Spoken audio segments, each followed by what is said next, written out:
ജീവിതത്തിൽ പ്രലോഭനങ്ങൾ വരുമ്പോൾ അതിനെ എങ്ങനെ കൈകാര്യം ചെയ്യണം എന്ന് പക്വതയുള്ള ഒരാൾക്കേ അറിയൂ.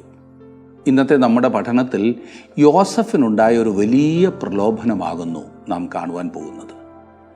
ജീവസന്ദേശത്തിൻ്റെ പുതിയൊരു അധ്യായത്തിലേക്ക് സ്വാഗതം. ശ്രദ്ധിച്ചാട്ടെ. ഉൽപ്പത്തി പുസ്തകം 38 അധ്യായമാണല്ലോ കഴിഞ്ഞ ക്ലാസ്സിൽ നാം പഠിച്ചു കഴിഞ്ഞത്. ഉൽപ്പത്തി പുസ്തകം 37 അധ്യായത്തിൽ യോസഫിന്റെ അനുഭവങ്ങൾ നാം കാണുവാൻ ആരംഭിച്ചു. ഇനിയും 39 അധ്യായത്തിൽ നാം വീണ്ടും യോസഫിന്റെ അനുഭവങ്ങളിലേക്ക് വരുന്നു. യോസഫ് യഹൂദയിൽ നിന്നും വളരെയധികം വ്യത്യസ്തനായ ഒരു വ്യക്തിയാണെന്ന് നാം കാണുവാൻ പോവുകയാണ്. അവന്റെ അർദ്ധ സഹോദരനായ യഹൂദയിൽ നിന്നും വളരെ വ്യത്യസ്തമായ വ്യക്തിത്വമുള്ള ഒരു ആളായിരുന്നു യോസഫ്. എനിക്കെപ്പോഴും തോന്നിയിട്ടുള്ള ഒരു കാര്യം എന്തെന്നാൽ, യോസഫിനും ബെന്യാമീനും വളരെ അധികം ഉപദേശങ്ങളും പരിശീലനങ്ങളും വ്യക്തിപരമായ ശ്രദ്ധയുമൊക്കെ ലഭിച്ചു എന്നാണ് ഞാൻ ചിന്തിക്കുന്നത്.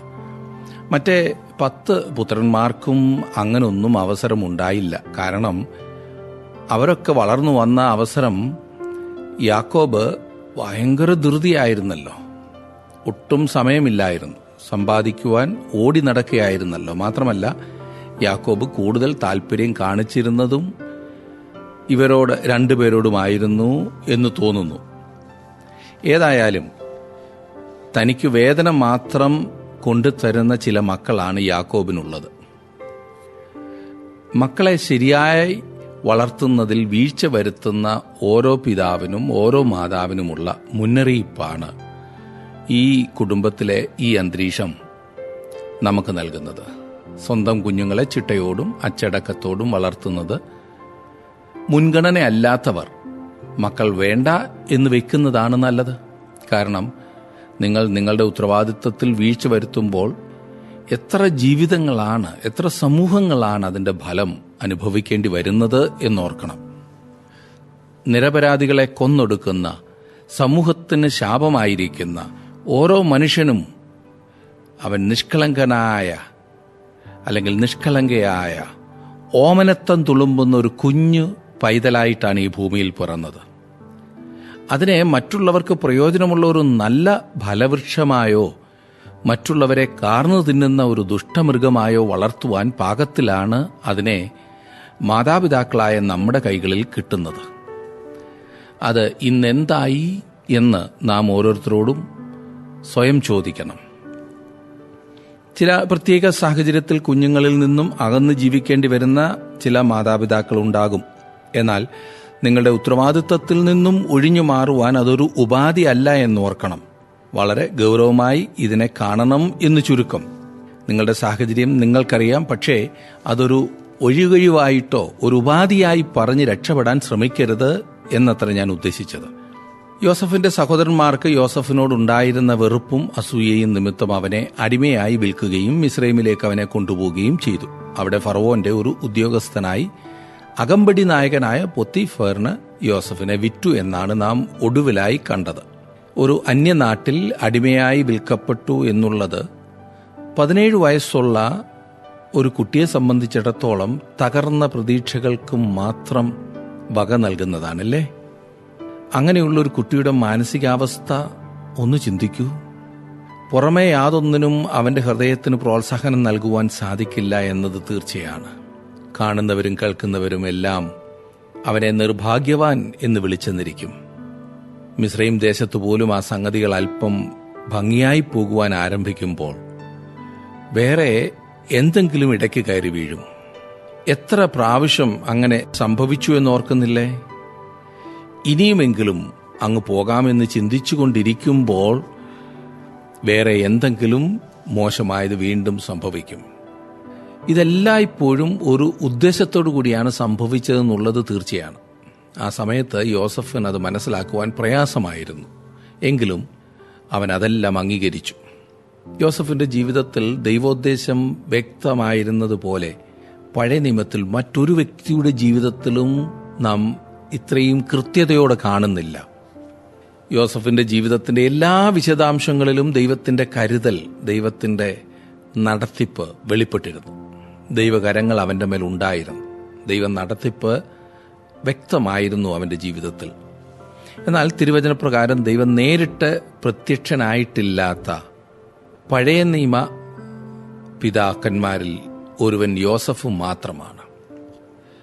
ദൈവം അബ്രഹാമിനും ഇസഹാക്കിനും യാക്കോബിനും പ്രത്യക്ഷനായി. എന്നാൽ യോസഫിന് പ്രത്യക്ഷനായില്ല. എന്നിട്ടും മറ്റാരെക്കാളും വ്യക്തമായി ദൈവത്തിൻ്റെ നടത്തിപ്പ് യോസഫിൻ്റെ ജീവിതത്തിൽ ഉണ്ടായിരുന്നു. അതവൻ തിരിച്ചറിഞ്ഞു, അതിൻ പ്രകാരം ജീവിച്ചു. റോമാലേഖനം 8-ാം അധ്യായത്തിന്റെ 28-ാം വാക്യത്തിന്റെ പഴയ നിയമ ഉദാഹരണമത്രേ യോസഫ്. അവിടെ നാം വായിക്കുന്നത്, എന്നാൽ ദൈവത്തെ സ്നേഹിക്കുന്നവർക്ക് നിർണയപ്രകാരം വിളിക്കപ്പെട്ടവർക്ക് തന്നെ സകലവും നന്മയ്ക്കായി കൂടി വ്യാപരിക്കുന്നു എന്ന് നാം അറിയുന്നു. യോസഫ് തന്നെ ഇത് വ്യക്തമായ ഭാഷയിൽ അവതരിപ്പിക്കുകയുണ്ടായല്ലോ. അവരുടെ പിതാവിന്റെ മരണശേഷം യോസഫിന്റെ സഹോദരന്മാർ ചിന്തിച്ചത്, അധികാരസ്ഥാനത്തിരിക്കുന്ന യോസഫ് അവരോട് പകരം വീട്ടുമെന്നാണ്. മാനുഷികമായി അത് അങ്ങനെ ചിന്തിക്കുന്നത് സ്വാഭാവികമാണ്. അതുകൊണ്ട് കരുണയ്ക്കായി യാചിക്കുവാൻ അവർ യോസഫിന്റെ അടുത്തെത്തുന്നു. അവരോട് അവന് ഒരു പകയുമില്ല എന്ന് പറഞ്ഞതിന് ശേഷം യോസഫ് പറഞ്ഞത് ഇപ്രകാരമാണ്, നിങ്ങൾ എൻ്റെ നേരെ ദോഷം വിചാരിച്ചു. ദൈവമോ ഇന്നുള്ളതുപോലെ ബഹുജനത്തിന് ജീവരക്ഷ വരുത്തേണ്ടതിന് അതിനെ ഗുണമാക്കി തീർത്തു. ഉൽപ്പത്തി 50:20. അവൻ്റെ ജീവിതത്തിൽ ഓരോന്നും മോശമായി പോകുന്നു എന്ന് തോന്നിയാലും പുറമേ എല്ലാം അന്ധകാര നിപുടമായിരുന്നെങ്കിലും ഓരോ സംഭവങ്ങളും ഈ മനുഷ്യന്റെ ജീവിതത്തിൽ ദൈവോദ്ദേശം സഫലീകരിക്കുന്നതിൻ്റെ ഓരോ പടിയായിരുന്നു എന്ന് നമുക്ക് കാണുവാൻ സാധിക്കും. എത്ര ഭയാനകമായ അനുഭവങ്ങളിലൂടെയൊക്കെയാണ് യോസഫ് കടന്നുപോയിരുന്നത്.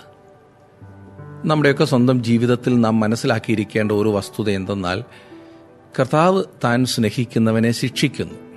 ശിക്ഷിക്കുക എന്ന് പറഞ്ഞു കഴിഞ്ഞാൽ നമ്മളെ ഇല്ലാതാക്കി കളയുവാനായി, അല്ലെങ്കിൽ നമ്മോടുള്ള ദേഷ്യം കൊണ്ട് നമ്മെ ഉപദ്രവിക്കുന്ന മനോഭാവത്തെക്കുറിച്ചല്ല ഇവിടെ പറയുന്നത്. ശിക്ഷിക്കുക എന്ന് പറയുമ്പോൾ സാധാരണ അതാണല്ലോ നാം ചിന്തിക്കുന്നത്.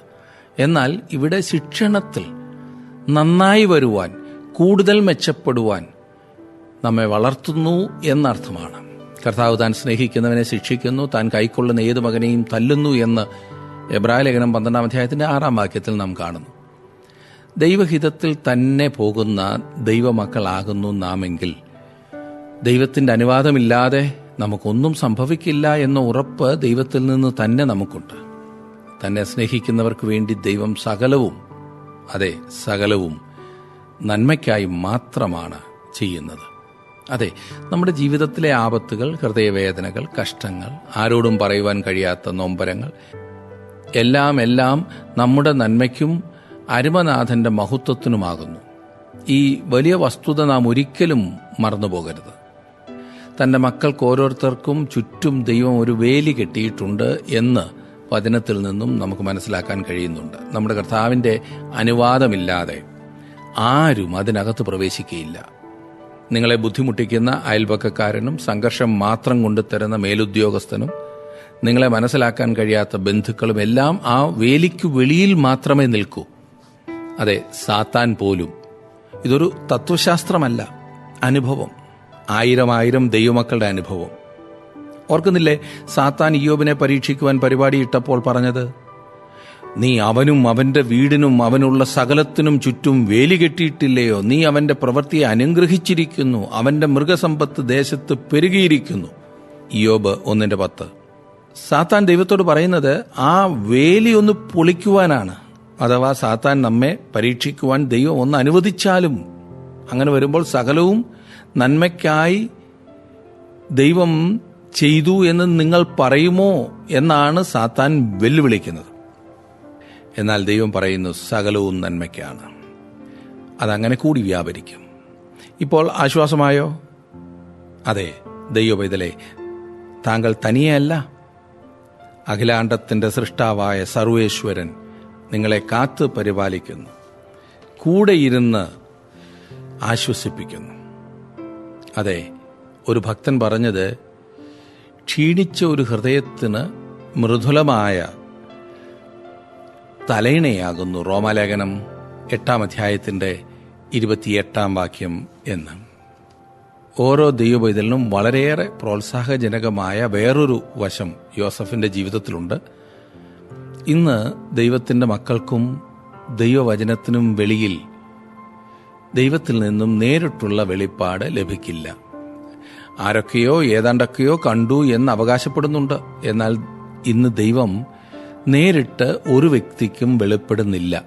ദൈവം നേരിട്ട് യോസഫിന് പ്രത്യക്ഷപ്പെട്ടില്ല എന്നത് നമുക്ക് ഉത്തേജനം തരുന്ന ഒരു കാര്യമാണ്. കാരണം അവിടുന്ന് നമ്മെ ഇന്നും നടത്തുന്നു എന്നും നയിക്കുന്നു എന്നും നമുക്ക് സംശയലേശമെന്നേ അറിയാമല്ലോ.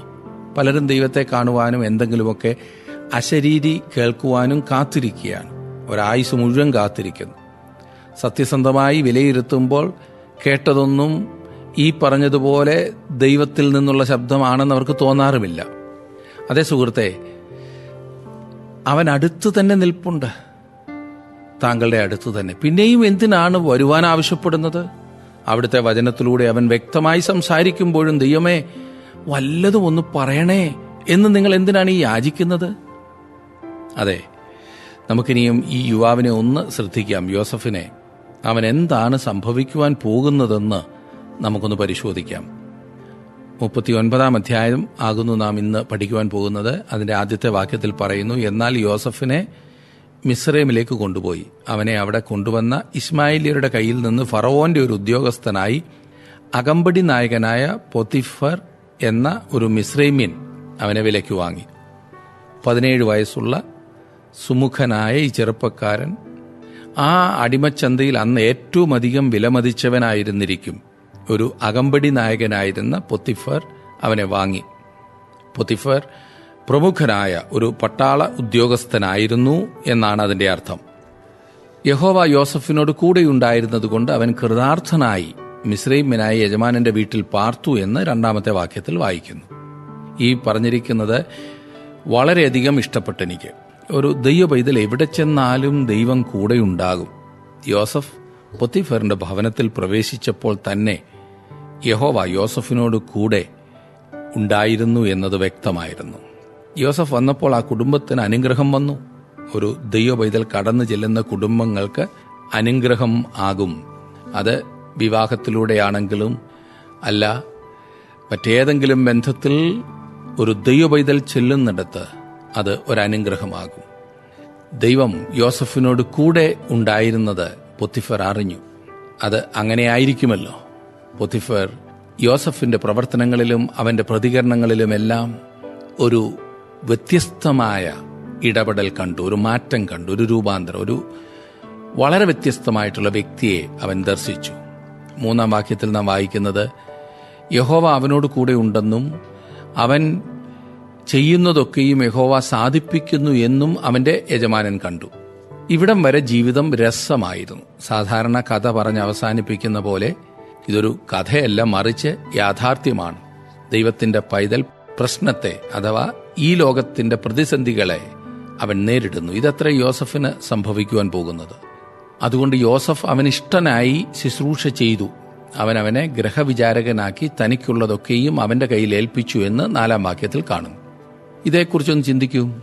യോസഫ് പൊത്തിഫറിനെ സേവിക്കുന്ന വിധം കൊണ്ട് പൊത്തിഫറിനുള്ള സകല സ്വത്തുക്കളെയും കൈകാര്യം ചെയ്യുന്ന സ്ഥാനത്തേക്ക് യോസഫിനെ ഉയർത്തി. ആ ഉയർച്ചയുടെ വിശദീകരണം ആവശ്യമില്ലല്ലോ. പൊത്തിഫർ യോസഫിനെ അത്രമാത്രം വിശ്വസിച്ചു. പിന്നെന്തോ സംഭവിച്ചു? 5-6 വാക്യങ്ങളിൽ, യഹോവ യോസഫിന്റെ നിമിത്തം മിസ്രൈമിന്റെ വീട്ടിനെ അനുഗ്രഹിച്ചു. വീട്ടിലും വയലിലും അവനുള്ള സകലത്തിന്മേലും യഹോവയുടെ അനുഗ്രഹമുണ്ടായി. അവൻ തനിക്കുള്ളതൊക്കെയും യോസഫിന്റെ കയ്യിൽ ഏൽപ്പിച്ചു. താൻ ഭക്ഷിക്കുന്ന ഭക്ഷണമൊഴികെ അവന്റെ കൈവശമുള്ള മറ്റ് യാതൊന്നും അവൻ അറിഞ്ഞില്ല. പൊത്തിഫർ യോസഫിനെ വിശ്വസിച്ചതിന് ഒരതിരുമില്ലായിരുന്നു എന്ന് ചുരുക്കം. അവൻ ഒരു കണക്കും യോസഫിന്റെ കയ്യിൽ നിന്നും ചോദിച്ചില്ല. ഈ ചെറുപ്പക്കാരന്റെ സത്യസന്ധതയിൽ പൊത്തിഫർ പൂർണ്ണമായും വിശ്വസിച്ചു. ഓർക്കണം, ഒറ്റ ദിവസം കൊണ്ട് സംഭവിക്കുന്നതല്ലിത്. ചില ദിവസങ്ങൾ, ചില മാസങ്ങൾ അവൻ അവിടെ ഇതിനോടകം പ്രവർത്തിച്ചു കഴിഞ്ഞു.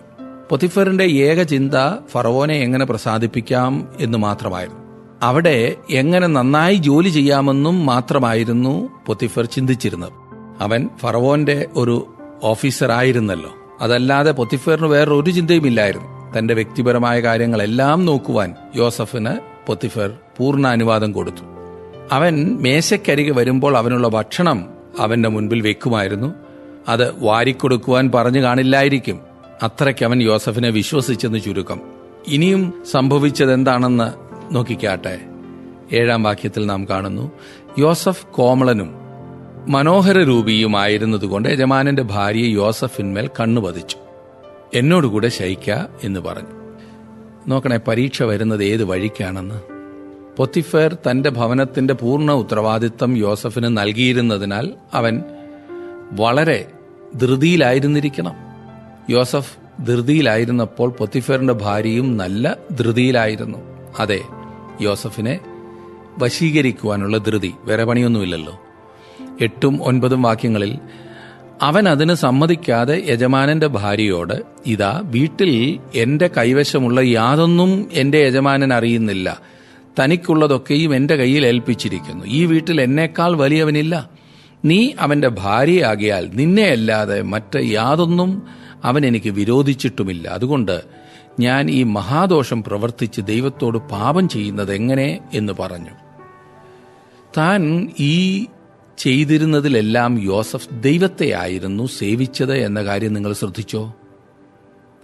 അവൻ ഉപജീവനത്തിനോ ആരെയെങ്കിലും പ്രസാദിപ്പിക്കാനോ തനിക്കൊരു രസത്തിനോ ഒന്നുമല്ല ഈ പ്രവർത്തികളൊക്കെ ചെയ്തത്, ഈ വിശ്വസ്തയോടെ കാര്യങ്ങൾ ചെയ്തത്.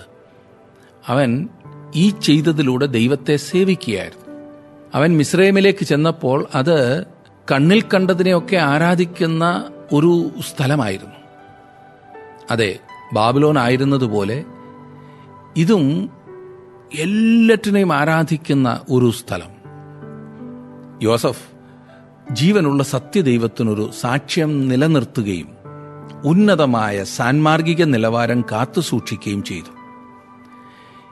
ഈ പറയുന്ന നാട്ടുകാർക്ക് അതൊരു പ്രശ്നമേ അല്ല.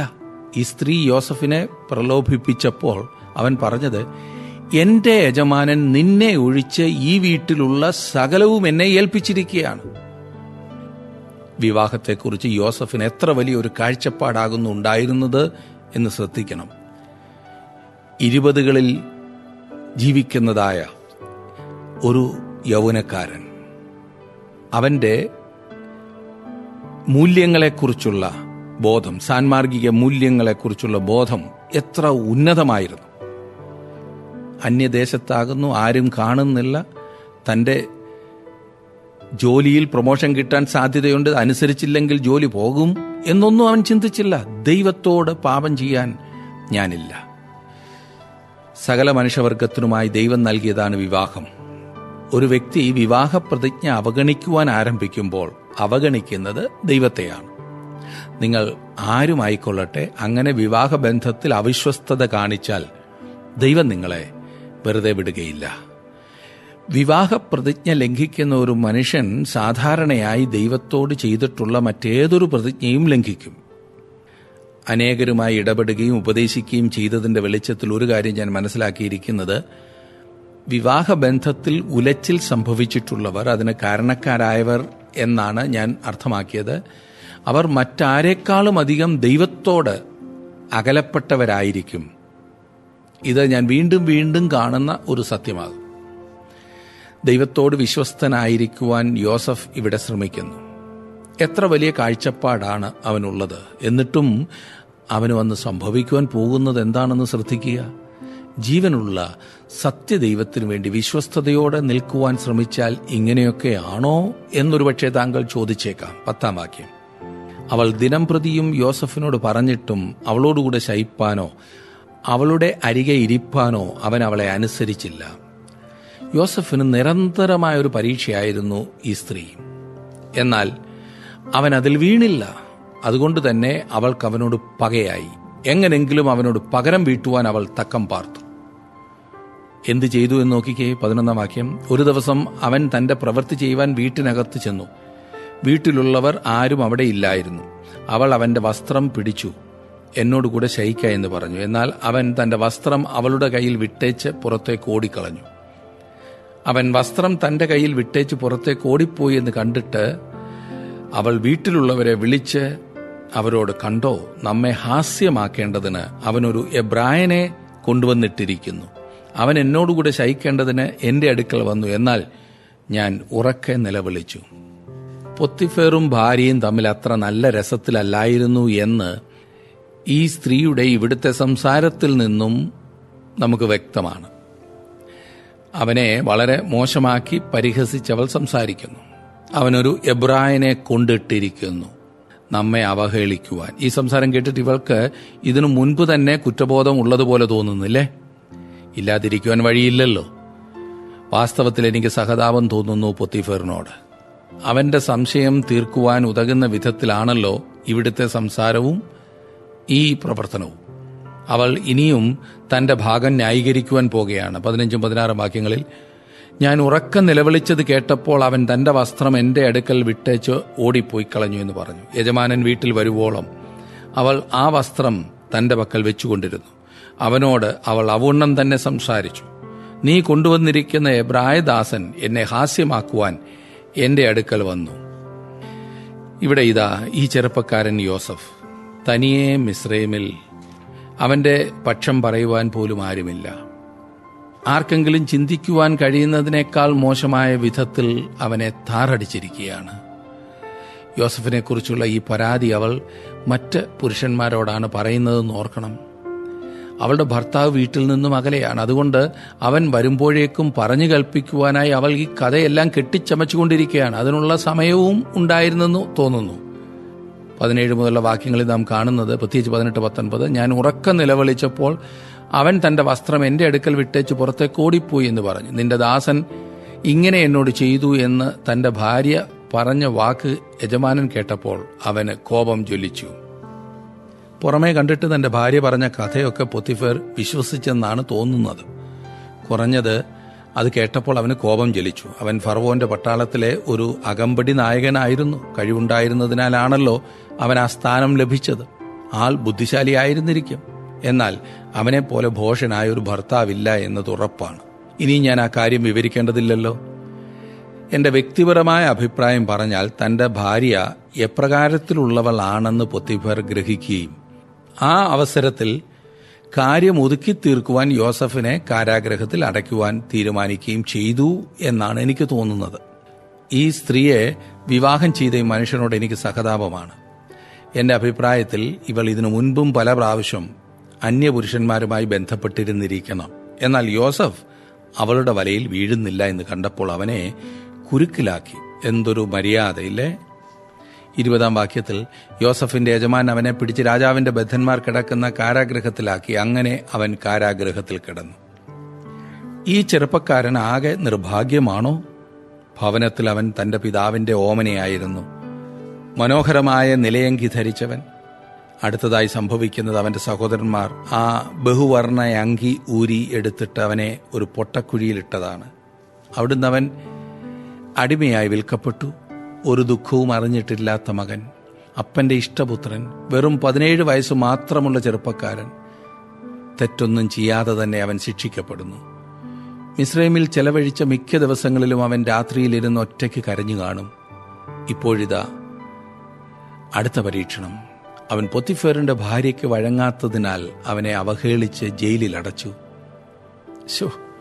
എന്തൊരു കഷ്ടം! പാവം യോസഫ്. നാം ഒരു കാര്യം മറന്നു പോകരുത്. അതായത്, യോസഫിനെ ഇങ്ങനൊരു സ്ഥാനത്തേക്ക് ഉയർത്തിയെങ്കിലും അവൻ ഇന്നും ഒരു അടിമയാകുന്നു. അവനോട് പറയുന്നത് ചെയ്യുകയായിരുന്നു ശരിയെന്ന് യോസഫിന് ഒരുപക്ഷെ ചിന്തിക്കാമായിരുന്നു. പലപ്പോഴും പരീക്ഷകളിൽ വീണിട്ട് നാം ഇതുപോലുള്ള ഉപാധികൾ പറഞ്ഞ് രക്ഷപ്പെടുവാൻ ശ്രമിക്കാറില്ലേ? അതൊരിക്കലും ദൈവം അംഗീകരിക്കില്ല. അങ്ങനെ യോസഫിനെ രാജാവിന്റെ ബദ്ധന്മാർ കിടന്ന കാരാഗ്രഹത്തിൽ അടച്ചു. ഒടുവിലത്തെ 2 വാക്യങ്ങൾ, കാരാഗ്രഹത്തിലെ സകല ബദ്ധന്മാരെയും കാരാഗ്രഹ പ്രമാണി യോസഫിന്റെ കയ്യിലേൽപ്പിച്ചു. അവരുടെ പ്രവൃത്തിക്കൊക്കെയും അവൻ വിചാരകനായിരുന്നു. യഹോവ അവനോട് കൂടെയിരുന്നു. അവൻ ചെയ്തതൊക്കെയും സഫലമാക്കുക കൊണ്ട് അവന്റെ കൈക്കീഴുള്ള യാതൊന്നും കാരാഗ്രഹ പ്രമാണി നോക്കിയില്ല. ഇവിടെ ഇതാ ആ പ്രോത്സാഹജനകമായ പ്രസ്താവന വീണ്ടും. യഹോവ യോസഫിനോട് കൂടെയിരുന്നു. എത്ര മനോഹരം! ഈ ചെറുപ്പക്കാരന്റെ ജീവിതത്തിൽ ദൈവകരം വ്യക്തമാണ്.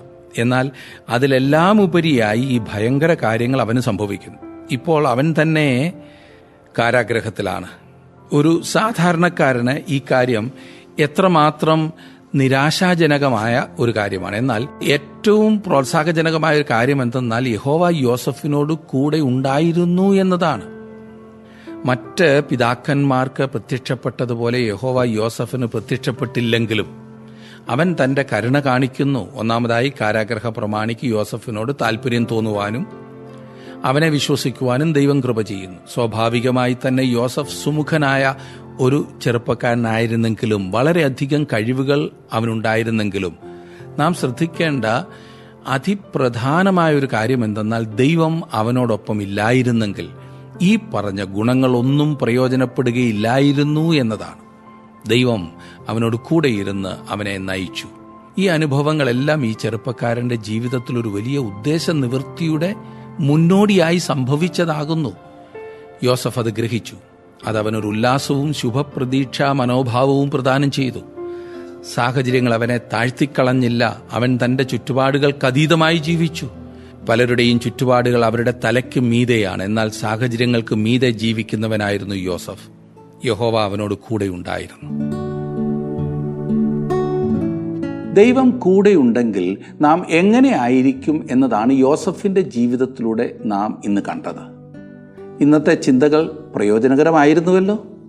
അടുത്ത ക്ലാസ്സിൽ വീണ്ടും കണ്ടുമുട്ടുന്നത് വരെ ദൈവ സാന്നിധ്യം നിങ്ങളോടൊപ്പം ഉണ്ടാകട്ടെ.